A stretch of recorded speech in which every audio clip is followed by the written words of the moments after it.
Sahabat wanita yang saya kasih, saya Susi, ingin menjumpai dan menemani Anda lagi hari ini. Bagaimana kabarnya? Semoga Anda sehat dan baik-baik saja. Hari ini, wanita berpengharapan akan memberikan wawasan kesehatan kepada Anda, dan kali ini mengenai seluk-beluk ganja bersama Dr. Megawati. Dan setelah itu, Ibu Wihani STH akan hadir juga, akan memberikan siraman rohani untuk Anda dengan topik mengakhiri permusuhan. Semoga semuanya akan menjadi berkat buat Anda dan selamat mengikuti.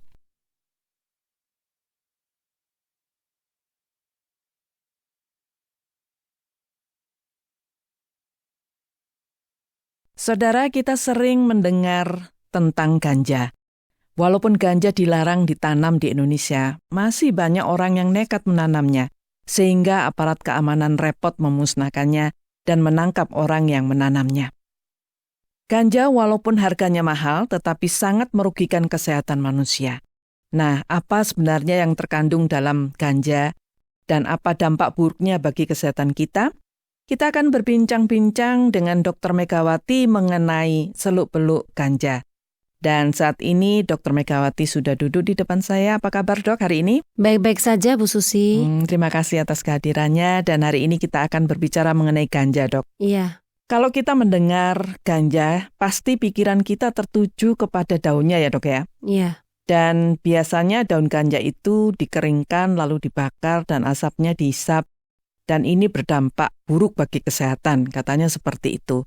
Nah, sebenarnya zat apa sih yang terkandung dalam ganja nih, Dok? Jadi zatnya itu mungkin kalau kita memberitahu namanya kan tetrahidrokannabinol, begitu apa ya. Itu? Itu adalah zat psikoaktif.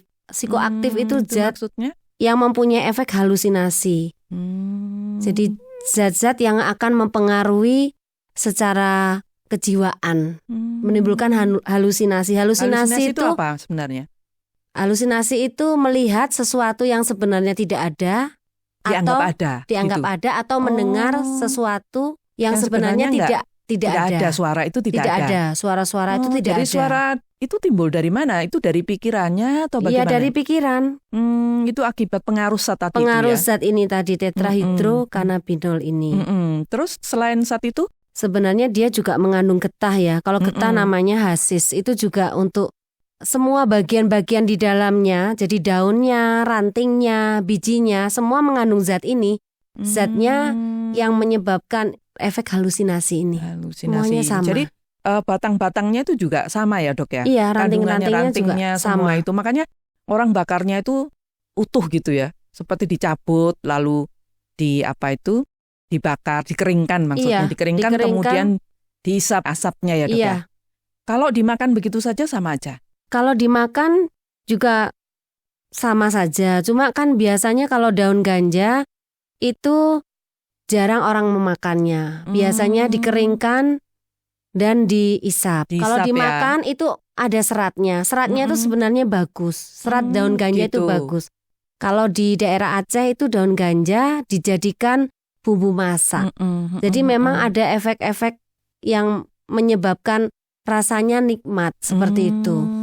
Jadi orang bisa ketagihan gitu ya? Iya. Kalau kering itu kan lebih ke arah rokok, dirokok, dilinting menjadi rokok. Tapi kalau daun basah itu bisa untuk bumbu, seperti itu. Penyedap gitu ya? Penyedap. Karena rasanya nikmat ya? Iya, kalau rantingnya atau misalnya bijinya dibakar, ada getahnya itu, uapnya itu juga mengandung zat itu tadi. Zat psikoaktif ini kalau tadi. Kalau terhisap sama aja dia akan menimbulkan halusinasi itu tadi ya. Nah ini, Dok, kalau misalnya dia mengisap secara terus-menerus ya. Jadi yang berbahaya itu bagaimana? Apakah dia akhirnya cuma halusinasi aja atau dia akan berdampak buruk lainnya?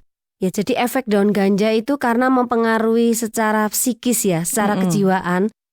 Itu ada persepsi waktu dan pertimbangan intelektual maupun moral itu terganggu.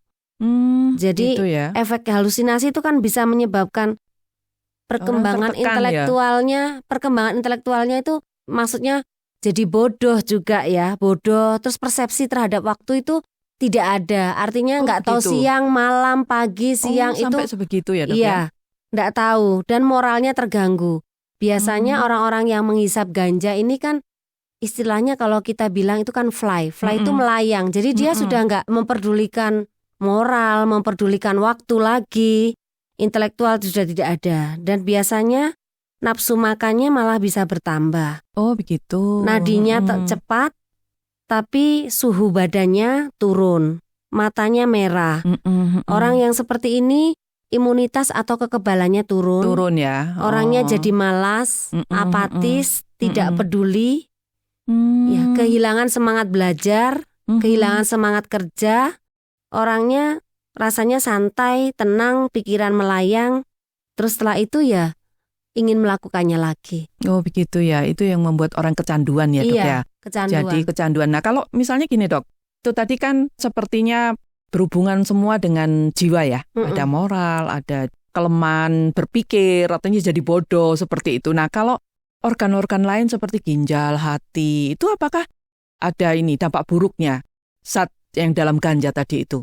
Iya, karena kekebalan tubuh menurun, dampaknya itu jadi lebih mudah terkena infeksi. Tapi untuk gitu. Ganja ini memang tidak bisa langsung ke ginjal. Merusak ginjal itu tidak ada. Ya. Cuma orang kalau sudah biasa dengan ganja itu adalah awal dari narkoba yang lain. Ya, jadi orang sudah biasa ngisap ganja, nanti dia merasa kurang fly lagi, dia pakai kokain, dia pakai heroin. Gitu ya. Nah, itu yang akan merusak ginjal dan lain-lain. Oh, begitu. Kalau hanya ganja sebenarnya efeknya masih halusinasi. Jadi efeknya itu masih efek secara kejiwaan itu ya. Cuma lama-lama memang bisa gila, bisa paranoid, begitu ya, bisa membunuh orang. Jadi ini lebih ke arah efeknya itu seperti melayang, seperti seneng terus gitu. Oh gitu ya. Nggak lihat lupa realita. Masalah. Nggak lihat. Nah kalau misalnya orang yang kecanduan ingin terus mengisap ganja ini terus nggak terpenuhi, apa yang terjadi dok? Biasanya efek jangka panjangnya tuh gila ya. Oh gitu. Iya, jadi karena nggak terpenuhi keinginan itu tadi ya, kebutuhannya untuk mengisap itu tadi. Yang berbahaya sebenarnya cuma ini Bu Susi, karena dia menghisap berarti yang sering itu bukan ginjalnya, tapi paru-paru. Kanker paru-paru. Karena asapnya karena itu tadi. Asap. Oh. Asapnya ini jahat sekali. Jadi zat yang merusak paru-paru itu 10 kali lipat daripada rokok. Gitu ya. Iya, hanya di paru-paru, bukan di ginjal ataupun di organ lain. Nah, kan begini, kalau misalnya nggak dapat, biasanya kan kalau orang nggak dapat ya terus akhirnya dia bisa ngamuk gitu ya. Iya, marah, ngamuk karena nggak terpenuhi itu ya. Iya, bisa sampai membunuh juga gitu. Sampai membunuh. Iya, berarti untuk mendapatkan yang ini. Dengan moral tadi itu ya. Iya. Jadi dia bisa melakukan hal-hal yang nekat. Apakah dia tahu kalau membunuh itu jahat atau misalnya merampok itu jahat? Ya enggak. Enggak, pokoknya sudah ini ya. Terus kalau wanita itu menjual diri untuk mendapatkan itu. Jadi gitu. dia lakukan apa saja pokoknya dia dapat membeli ganja itu ya, menghisap itu ya. Menghisap ganja itu. Tadi kan kalau misalnya itu daun itu kan sebenarnya bagus, ada seratnya ya. Kenapa ini harus dikeringkan dulu kemudian diisap? Kenapa nggak makan daunnya gitu aja kayak lalapan gitu dok? Ada zat-zat tertentu itu yang keluar itu setelah dikeringkan dan jadi asap. Oh begitu. Jadi seperti uap begitu. Kalau dimakan biasa ya mungkin nggak ada masalah, tapi kan untuk fly-nya nggak seberapa gitu loh. Untuk efeknya gitu. itu untuk efek itu nggak seberapa ya. Nggak seberapa. Jadi orang lebih suka bagaimana efeknya yang maksimal. Makanya ya kan dikeringkan. Orang itu selalu mengeringkan, dan kalau misalnya ganja itu yang sudah kering itu baru dikirim kemana-mana, baru dijual gitu ya. Saya nggak pernah lihat itu orang jual ganja yang masih daunnya hijau gitu ya. Kalau daun pun kalau dikirim ya nanti jadi kering toh Bu Susi, sama saja. Sama saja ya. Biasanya, tapi memang harus dikeringkan ya untuk mendapatkan zat yang tadi dokter sebutkan itu, nikmatnya itu ya. Dan tanaman kan juga kalau kita kirim mestinya harus dikeringkan. Harus kering ya. Kecuali kalau di daerah kan bisa. Iya, tapi siapa yang mau nyayur? Harganya lebih mahal kalau dikeringkan kan jadi ganja. Gitu ya, jadi ganja ya. Kalau daun ganja saja, kalau untuk bumbu saja ya berapa mau jual orang? Iya, sama orang tetap harus dikeringkan. Harus dikeringkan. Gitu. Nah ini dok, ada nggak ini zat yang berguna gitu untuk kesehatan kita ini ganja ini? Atau mungkin dalam obat-obatan gitu? Iya. Dari daun ganja ini atau dari batangnya atau dari bijinya? Seratnya, jadi daunnya itu berserat. Seratnya tuh bagus. Jadi daun ganja ini sebenarnya kalau misalnya dilihat kandungan seratnya, karena kalau seratnya bagus itu kan berarti buang air besarnya mudah, Lancar kan ya, begitu, menghindari kanker begitu. Jadi sehat ya. Sehat, tapi kan kebaikannya ini jadi ketutup karena dia bisa menyebabkan kecanduan gitu. loh. Terus berbahaya juga bagi paru-paru gitu ya, Di Dok. tempat-tempat lain kan, di Indonesia saja ganja ini termasuk narkotika, termasuk narkoba dan tidak boleh. Tapi kalau Bu Susi pergi ke Belanda, mereka ngisap ganja nggak apa-apa. Nggak apa-apa, Di Australia juga nggak apa-apa. Nggak apa-apa, ya betul. Memang itu bebas ya. Iya. Tapi ini loh, kalau kita lihat itu misalnya produksi ganja paling terbesar kan selama ini kita lihat kan di Aceh ya, sudah dipotongin, dilarang, tapi masih tetap orang nanam. Iya. Jadi itu mungkin saya pikirkan bahwa mungkin ada zat yang berguna gitu untuk kesehatan, mungkin atau dijual bisa untuk obat atau apa gitu. Nah kalau di tempat kita nggak bisa dijual untuk obat ataupun yang lain Nggak karena bisa, masuk ya? di undang-undang narkotika. Oh gitu. Ya pasti ditangkap. Kalau misalnya memang di sini dibebaskan, mungkin bisa ada penjualan-penjualan ya? itu, iya. Orang berani ini mau meneliti untuk ini, tapi ini kan sudah enggak boleh ya, sudah undang-undangnya ya. Kalau di luar mungkin dikatakan ini bagus, nggak apa-apa. Efek halusinasinya itu sebenarnya tidak seberapa berat gitu loh. Kalau kecuali ganja kalau terus gitu ya. Iya, tapi nggak seberapa berat. Sebenarnya seperti itu. Cuma ini kan berpotensi orang yang sudah memakai zat psikoaktif ini berpotensi untuk mengkonsumsi narkoba jenis lain yang lebih berat. Lebih berat. Gitu. Dan kalau ganja ini dihisap oleh anak-anak, ya jadi bodoh tadi itu bisa ya, Dok ya? Loh lah iyalah, namanya aja halusinasi, ya kan? Jadi menurun kemampuan otaknya ya. Iya, ya pasti. Kasian. Sebenarnya untuk mungkin awal-awalnya dia menciptakan semangat ya. Tapi lama-lama kan perasaan senang semangat. itu ada ya. Lama-lama kehilangan semangat ya. Iya, Wah, karena gitu kan yang dipikirkan tuh yang seneng-seneng saja. Jadi nggak mau kerja, nggak mau gitu ya, gitu. efeknya Jadi, seperti itu ya. Iya. Tapi ya benar juga sih pemerintah ya, nggak boleh sama sekali. Karena kalau dibolehin, waduh anak-anak bisa terkena itu loh, Dok. Loh iya, bahaya ini. Bahaya ya, Dok ya. Bahkan ini ya, kalau Bu Susi pernah mendengar atau melihat di Cina itu mereka kalah itu kan karena ganja. Jadi orang dikasih ganja untuk menghisap. Biasa orang yang merokok itu kan rokoknya dikasih lintingan ganja dipotongi daun keringnya, itu menimbulkan rasa senang kan untuk dosis-dosis tertentu, sehingga akhirnya orang kecanduan. Itu bisa kalah. Akhirnya kalah perang. Oh begitu maksudnya. Melawan Jadi, Inggris waktu itu dengan cara kecanduan ganja ya? Disuruh merokok ganja. Jadi iya, itu betul. bahaya untuk ini ya anak-anak, untuk masa depan. Untuk itu nggak boleh ya, Dok ya. Baik, terima kasih banyak atas wawasannya tentang daun ganja ini. Sampai jumpa di kesempatan yang lain ya, Dok ya. Iya, terima kasih Bu Susi.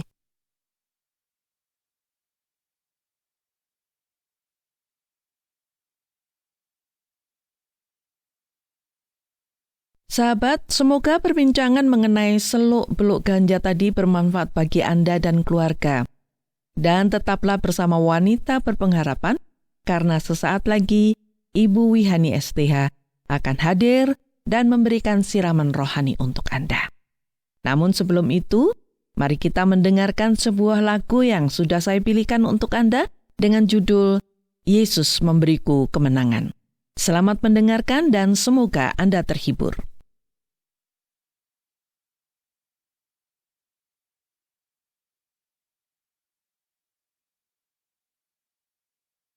Sahabat Wanita Berpengharapan, saya Wihani senang bersama Anda tentunya pada kesempatan yang indah ini. Saya yakin pengetahuan tentang kesehatan jasmani, khususnya tentang seluk-beluk ganja yang dibawakan oleh Ibu Susi dan Dr. Megawati tadi, sangat bermanfaat bagi kita semua. Nah, sekarang jiwa kita pun membutuhkan kesehatan tentunya. Kali ini, saya akan membagikan renungan buat kita semua dengan topik mengakhiri permusuhan. Sahabat, permusuhan antar manusia sudah mewarnai kehidupan umat manusia. Permusuhan bisa terjadi antara orang perorangan, antar kelompok, antar bangsa, bahkan di antara keluarga dekat. Kita sering mendengar kata musuh bebuyutan, bukan? Kata ini menunjukkan bahwa satu permusuhan bisa berlangsung tiada akhirnya. Permusuhan bisa terus berlangsung hingga ke anak cucu, cicit, dan juga buyut. Banyak orang saling bermusuhan dan tidak ingin mengakhirinya. Bahkan ingin permusuhan itu diteruskan hingga anak cucu.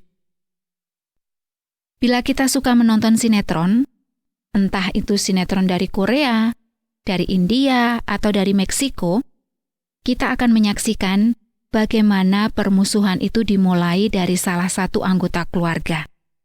Misalnya, awalnya dari orang tua, dan berlanjut sampai generasi berikutnya, dan berikutnya lagi, dan seterusnya. Jadi, permusuhan itu ingin dilanggengkan, seolah permusuhan itu suatu warisan yang harus dipelihara. Sahabat, kita tahu, permusuhan bisa disebabkan oleh banyak hal. Seseorang bisa memusuhi orang lain yang mungkin telah menghinanya. Seseorang bisa memusuhi orang lain yang mungkin telah mencelakakannya. Orang bisa juga bermusuhan karena soal cinta dan soal harta. Seorang wanita bisa bermusuhan dengan wanita lain yang telah merebut cinta suaminya. Seorang wanita juga bisa bermusuhan dengan seorang pria karena cintanya ditolak, dan lain sebagainya. Jadi, bibit permusuhan itu bisa disebabkan oleh banyak hal. Tapi pada intinya, permusuhan itu terjadi karena hilangnya kasih di hati seseorang. Kita bisa saja disakiti, tapi kita tidak memusuhi orang yang menyakiti kita, karena bisa mengampuninya atau memaafkannya. Tapi bila tidak ada kasih, maka yang terjadi ialah permusuhan. Sahabat, perlu dipertanyakan, keuntungan apakah yang bisa kita dapatkan dari permusuhan? Tentu Anda setuju bahwa permusuhan itu hanya bisa menghasilkan hal-hal yang buruk. Saling menyakiti, saling menjegal, saling menjatuhkan. Bahkan bukan tidak mungkin orang bisa saling membunuh satu sama lain karena permusuhan. Seseorang bisa juga bangga kalau dia bisa menjatuhkan musuhnya, bisa mengalahkan musuhnya, walaupun mungkin saja orang lain yang tidak tahu apa-apa dapat menjadi korban. Orang bisa bangga karena sanggup menjegal musuh sampai musuhnya jatuh tergeletak, tidak berdaya, walaupun ia tahu ada nyawa yang hilang sebagai akibatnya. Semakin lama permusuhan itu dipelihara, maka semakin banyak pula permusuhan itu memakan korban. Karena dendam dan benci terus akan berkobar dalam jiwa orang yang bermusuhan. Apakah Anda pernah berpikir bahwa permusuhan itu baik adanya? Atau apakah Anda pernah berpikir bahwa permusuhan itu berdampak positif terhadap hidup Anda dan hidup orang lain? Tentu Anda tidak berpikir demikian, bukan? Anda pasti akan setuju dengan saya bahwa permusuhan hanya akan menghasilkan hal yang buruk, yang negatif, dan bahkan bisa menghasilkan tragedi. Jadi, Anda akan setuju bila permusuhan itu harus diakhiri. Bukankah Anda setuju bila dikatakan bahwa permusuhan itu hanya melahirkan hal-hal yang jahat? Bukankah Anda juga setuju bila hidup rukun dan damai itu indah dibandingkan dengan permusuhan? Jadi, permusuhan harus segera kita akhiri ya. Nah, sekarang bagaimana kita bisa mengakhiri suatu permusuhan? Sahabatku, mari kita mendengar apa yang dikatakan Tuhan Yesus dalam Injil Matius pasal 5 ayat 44 yang mengatakan demikian. Kasihilah musuhmu dan berdoalah bagi mereka yang menganiaya kamu. Perkataan Yesus ini merupakan instruksi untuk kita jika kita ingin mengakhiri permusuhan dengan siapapun. Hanya kasih yang dapat mengakhiri permusuhan. Tentu ini sulit ya. Bagaimana bisa kita mengasihi musuh kita? Apalagi kalau permusuhan itu sudah berlangsung lama dan sudah mendarah daging. Bagaimana bisa kita mengasihi musuh yang selalu ingin mencelakakan kita? Dan bagaimana kita bisa mengasihi musuh kita, padahal yang kita inginkan adalah musuh kita hancur? Pertanyaan-pertanyaan ini tentu ada di benak kita, seandainya saat ini kita sedang memiliki musuh. Dan rasanya sulit melakukan apa yang diperintahkan Yesus, jikalau kita sedang memusuhi orang atau sebaliknya. Tetapi Tuhan Yesus ingin manusia hidup rukun dan damai. Tuhan Yesus ingin manusia saling mengasihi dan menjauhi permusuhan. Tuhan Yesus tidak ingin manusia saling melukai dan menyakiti. Tuhan Yesus tidak ingin manusia lebih menyukai kejahatan daripada kebaikan. Sahabat, tidak ada yang sulit sepanjang kita memiliki niat mengakhiri permusuhan kita. Tuhan Yesus akan menolong kita dengan memberikan Roh Kudus kepada kita dan membimbing kita dan memampukan kita melakukan perintah-Nya. Roh Kudus akan menolong kita untuk mulai mengasihi musuh kita. Bila kita memiliki niat mengakhiri permusuhan, maka kita akan bisa mengampuni kesalahannya. Kita akan bisa bersabar, kita akan bisa mengutamakan kepentingan orang yang kita musuhi, dan lain sebagainya. Yakin dan percayalah bahwa Tuhan akan menolong kita sampai kita berhasil mengasihi musuh kita.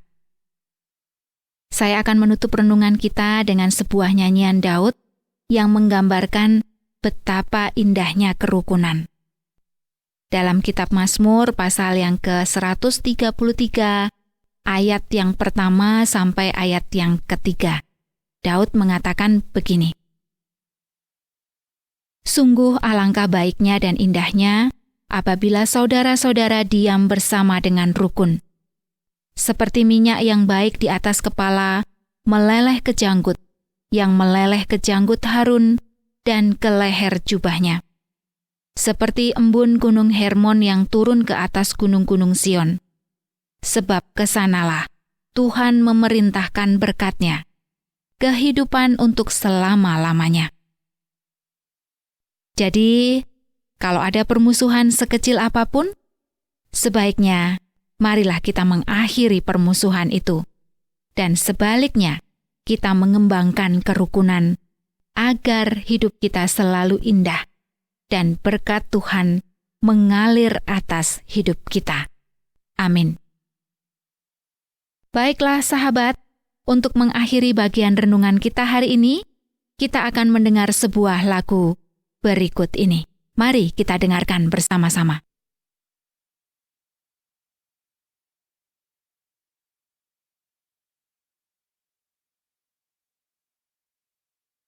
Sahabatku, kaum wanita yang senang sekali dengan acara Wanita Berpengharapan, sayang sekali kita harus berpisah karena selesai sudah seluruh acara Wanita Berpengharapan untuk hari ini. Semoga seluruh sajian kami bermanfaat bagi Anda dan keluarga.